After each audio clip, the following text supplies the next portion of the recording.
Yawa ba sai ga mun kasan nan ne.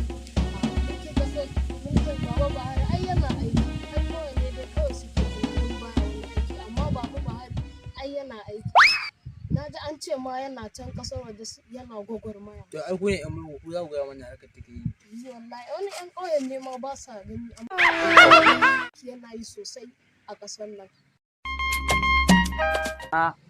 Can ai mutanen mu ne bari in ji me suke ta tunani. Wai ya lissafin ƙasar nan ne ake ciki ne. Wallahi yanzu muke tattaunawa akan mulkin nan na Baba Buhari. Ka san ni fa bana son irin wannan labarin fara. Kaga yanzu dai buɗa min ya zauna. Buɗa min da Allah. Ya ne? Aga mutum yana mutum yaran nan tun iya min magana akan mulkin Baba Buhari da kuma sai dai na ma sai wannan magana ta Baba Buhari.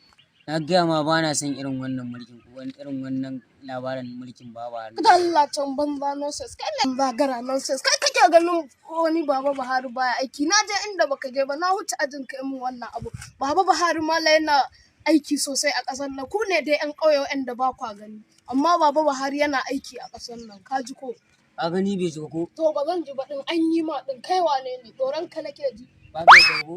ba Gidan iska. isa Kai ni ka ji wa Allah isa. an yi ma din To bari in zo kanka. to taho